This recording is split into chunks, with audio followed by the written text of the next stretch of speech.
Hi ಎಲ್ಲರಿಗೂ ನಮಸ್ಕಾರ. Welcome back to my channel. ಇವತ್ತಿನ ರೆಸಿಪಿ ಚಿಕನ್ ಕಬಾಬ್ ಹೇಗೆ ಮಾಡೋದಂತ ನೋಡೋಣ. ನೀವೆಲ್ಲರೂ ರೆಡಿಮೇಡ್ ಪೌಡರ್ ಹಾಕಿ ಚಿಕನ್ ಕಬಾಬ್ ಮಾಡಿರ್ತೀರಾ, ಬಟ್ ಅದಕ್ಕೆ ಇದು ಒಂದು ಪೇಸ್ಟ್ ನೀವು ಸೇರಿಸಿದ್ರೆ ತುಂಬ ರುಚಿಯಾಗಿ ಆಗುತ್ತೆ. ಈಗ ಹೇಗೆ ಮಾಡೋದಂತ ನೋಡೋಣ. ಈ ವಿಡಿಯೋ ಪೂರ್ತಿ ನೋಡಿ, ಹಾಗೆ ಸಬ್ಸ್ಕ್ರೈಬ್ ಮಾಡಿ. ಇಲ್ಲಿ ನಾನು ಶುಂಠಿ ಬೆಳ್ಳುಳ್ಳಿ ಪೇಸ್ಟ್ ಒಂದು 2 ಸ್ಪೂನ್ ಅಷ್ಟು ತೊಗೊಂಡಿದ್ದೀನಿ. 2ರಿಂದ 3 ಸ್ಪೂನ್ ಇದೆ. ಅದಕ್ಕೆ ಹಸಿರು ಮೆಣಸಿನ್ಕಾಯಿ, ಹಾಗೆ ಪುದೀನದ 2ರಷ್ಟು ಕೊತ್ತಂಬರಿ, ಅರ್ಧ ಹಿಡಿಯಷ್ಟು ಪುದೀನ ತೊಗೊಂಡಿದ್ದೀನಿ. 1 ಹಿಡಿಯಷ್ಟು ಕೊತ್ತಂಬರಿ ಸಾಕಾಗುತ್ತೆ. ನುಣ್ಣಕ್ಕೆ ಪೇಸ್ಟ್ ಮಾಡ್ಕೊಳ್ಬೇಕು. ಇಲ್ಲಿ ನಾನು 1 kg ಚಿಕನಿಗೆ ಮಾಡ್ತಾ ಇರೋದು ಕಬಾಬ್ನ, ಅದಕ್ಕೆ ಇಷ್ಟು ಪೇಸ್ಟ್ ಬೇಕಾಗುತ್ತೆ. ಇಲ್ಲಿ 2 ಮೊಟ್ಟೆ ತೊಗೊಂಡಿದ್ದೀನಿ. 1 kgಗೆ 2 ಮೊಟ್ಟೆ ಸಾಕಾಗುತ್ತೆ. 2 ಮೊಟ್ಟೆನ ಒಡೆದು ಹಾಕ್ಕೊಳ್ಳೋಣ.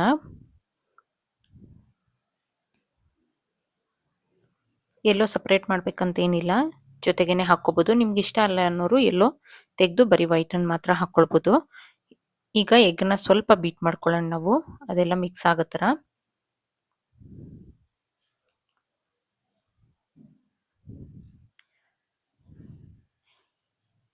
ಈಗ ಇದಕ್ಕೆ ನಾವು ಏನು ಮಿಕ್ಸಿ ಮಾಡಿ ಇಟ್ಕೊಂಡಿದ್ವಲ್ಲ ಪೇಸ್ಟು, ಅದನ್ನು ಹಾಕ್ಕೊಳ್ತಾ ಇದ್ದೀನಿ.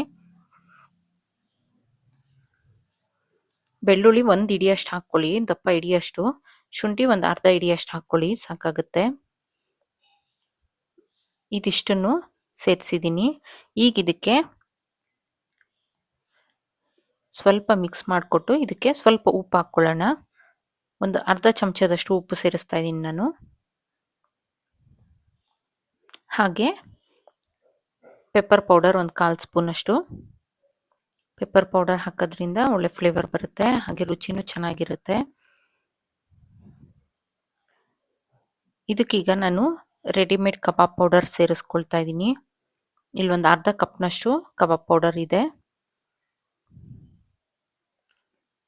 ನೀವು ಬೇಕಿದ್ರೆ ರೆಡಿಮೇಡ್ ಕಬಾಬ್ ಪೌಡರ್ ಬೇಡ ಅನ್ನೋರು ಅಕ್ಕಿ ಹಿಟ್ಟು, ಕಾರ್ನ್ಫ್ಲೋರ್, ಹಾಗೆ ಮೈದಾ ಹಿಟ್ಟು ಸೇರಿಸಿ ಇದೇ ಥರ ಪೇಸ್ಟ್ ರೆಡಿ ಮಾಡ್ಕೊಡ್ಬೋದು. ಹಾಗೆ ಒಂದು 2 ಸ್ಪೂನಷ್ಟು ಕಡಲೆ ಹಿಟ್ಟು ಸಹ ಸೇರಿಸ್ಕೊಳ್ಬೇಕಾಗುತ್ತೆ. ನಾನಿಲ್ಲಿ ರೆಡಿಮೇಡ್ ಪೌಡರೇ ಹಾಕ್ಕೊಳ್ತಾ ಇದ್ದೀನಿ. ನಾನಿಲ್ಲಿ ತೇಜು ಪೌಡರ್ ಯೂಸ್ ಮಾಡ್ತಾ ಇದ್ದೀನಿ. ನೀವು ಯಾವುದಾದ್ರೂ ಪೌಡರ್ ಯೂಸ್ ಮಾಡ್ಬೋದು. ಇದಿಷ್ಟನ್ನು ಚೆನ್ನಾಗಿ ಮಿಕ್ಸ್ ಮಾಡಿಕೊಟ್ಟು ಅರ್ಧ ನಿಂಬೆಹಣ್ಣಿನ ರಸನ ಸೇರಿಸ್ಕೊಳ್ತಾ ಇದ್ದೀನಿ ನಾನಿಲ್ಲಿ. ಇದು ದೊಡ್ಡದಿದೆ ನಿಂಬೆಹಣ್ಣು, ಹಾಗಾಗಿ ಅರ್ಧ ನಿಂಬೆಹಣ್ಣಿನ ರಸನ ಸೇರಿಸ್ಕೊಳ್ತಾ ಇದ್ದೀನಿ. ನಿಂಬೆಹಣ್ಣನ್ನು ಸೇರಿಸೋದ್ರಿಂದ ಚಿಕನ್ ಚೆನ್ನಾಗಿ ಸಾಫ್ಟ್ ಆಗುತ್ತೆ, ಹಾಗೆ ಜ್ಯೂಸಿ ಆಗಿರುತ್ತೆ. ಇದಿಷ್ಟನ್ನು ಮಿಕ್ಸ್ ಮಾಡಿಕೊಡೋಣ. ಇದಕ್ಕೀಗ ನಾನು ತೊಳೆದು ನೀರನ್ನೆಲ್ಲ ನೀಟಾಗಿ ಸೋರಿಸಿ ಇಟ್ಟಿದ್ದೀನಿ ಅಂಥ ಚಿಕನ್ನ ಹಾಕ್ಕೊಳ್ತಾ ಇದ್ದೀನಿ. ನೀರಿರಬಾರ್ದು, ನೀರಿತ್ತಂದರೆ ಪೇಸ್ಟ್ ಎಲ್ಲ ಮೆತ್ತು ಆಗಿಬಿಡುತ್ತೆ.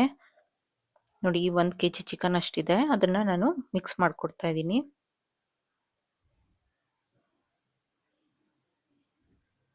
ನೀವು ಕೈಯಲ್ಲಾದರೂ ಸಹ ಮಿಕ್ಸ್ ಮಾಡಿಕೊಡ್ಬೋದು. ನಾನಿಲ್ಲಿ ಮ್ಯಾರಿನೇಷನ್ಗೆ ಟೈಮ್ ಇರೋದ್ರಿಂದ ನಾನು ಸ್ಪೂನಲ್ಲೇ ಮಿಕ್ಸ್ ಮಾಡಿಕೊಡ್ತಾ ಇದ್ದೀನಿ.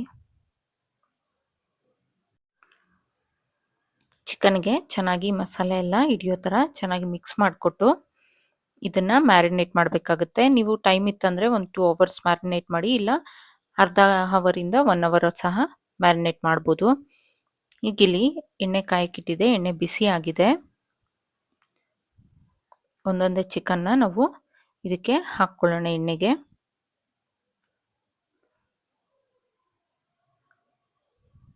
ಫಸ್ಟಿಗೆನೆ ಇದನ್ನೆಲ್ಲ ಮಿಕ್ಸ್ ಮಾಡಿಕೊಡ್ಬಾರ್ದು. ಚೆನ್ನಾಗಿ ಒಂದು ಸೈಡ್ ಬೇಯಬೇಕು, ಒಂದು ಸೈಡ್ ಬೆಂದ ಮೇಲೆ ಇದನ್ನು ಮಿಕ್ಸ್ ಮಾಡಿಕೊಡ್ಬೇಕಾಗುತ್ತೆ. ಪದೇ ಪದೇ ತಿರುಗಿಸ್ತು ಅಂತಂದರೆ ಅದು ಕೋಟಿಂಗ್ ಎಲ್ಲ ಹೋಗುತ್ತೆ. ಈ ಥರ ಒಂದು ಸೈಡ್ ಆದಮೇಲೆ ಇನ್ನೊಂದು ಸೈಡಿಗೆ ತಿರುಗಿಸ್ಕೊಟ್ರೆ ಆಯಿತು. ನೀವು ಇದನ್ನು ಬೇಕಿದ್ರೆ ಇನ್ನೊಂದು ಸೈಡ್ ಫ್ರೈ ಸ್ವಲ್ಪ ಆದಮೇಲೆ ತೆಗೆದಿಟ್ಟು ಮತ್ತೆ ಡಬಲ್ ಫ್ರೈ ಮಾಡ್ಕೊಳ್ಬೋದು. ಮತ್ತೆ ಒಂದು 2 ನಿಮಿಷ ಬಿಟ್ಟು ಮತ್ತೆ ಎಣ್ಣೆಲಿ ಹಾಕಿ ಫ್ರೈ ಮಾಡಿಕೊಂಡ್ರೆ ಇನ್ನೂ ಕ್ರಿಸ್ಪಿ ಆಗಿರುತ್ತೆ. ಈ ಥರ ಎರಡೂ ಕಡೆ ಚೆನ್ನಾಗಿ ಬೇಯಿಸ್ಕೊಳ್ಬೇಕು. ಫ್ಲೇಮ್ ಯಾವಾಗಲೂ ಮೀಡಿಯಂ ಫ್ಲೇಮಲ್ಲಿ ಇಟ್ಕೊಳ್ಳಿ, ಇಲ್ಲ ಅಂತಂದರೆ ಹೊತ್ತೋಗುತ್ತೆ. ಮೇಲೆ ಎಲ್ಲ ಬೇಯುತ್ತೆ, ಬಟ್ ಒಳಗಡೆ ಬೆಂದಿರೋದಿಲ್ಲ, ಹಸಿ ಹಸಿ ಇರುತ್ತೆ. ಮೀಡಿಯಂ ಫ್ಲೇಮ್ ಇಟ್ಟು ಎರಡೂ ಕಡೆ ಚೆನ್ನಾಗಿ ಕಲರ್ ಬರೋ ತನಕ ಬೇಯಿಸ್ಕೊಳ್ಳಿ. ಈಗಿದು ಬೆಂದಿದೆ, ನಾನು ಇದನ್ನ ಒಂದು ಟಿಶ್ಯೂ ಪೇಪರಿಗೆ ತೆಗೆದಿಟ್ಕೊಳ್ತೀನಿ. ನೋಡಿ ಈ ಥರ ನೀಟಾಗಿ ಕಲರ್ ಬರಬೇಕು. ಈ ಥರ ಒಮ್ಮೆ ಮಾಡಿ ನೋಡಿ, ಕಬಾಬು ತುಂಬ ರುಚಿಯಾಗಿರುತ್ತೆ, ಅಷ್ಟೇ ಟೇಸ್ಟಿಯಾಗಿರುತ್ತೆ. ಈ ವಿಡಿಯೋ ಇಷ್ಟ ಆದಲ್ಲಿ ಲೈಕ್, ಶೇರ್ ಆ್ಯಂಡ್ ಸಬ್ಸ್ಕ್ರೈಬ್ ಮಾಡಿ. Follow for more videos. Thank you.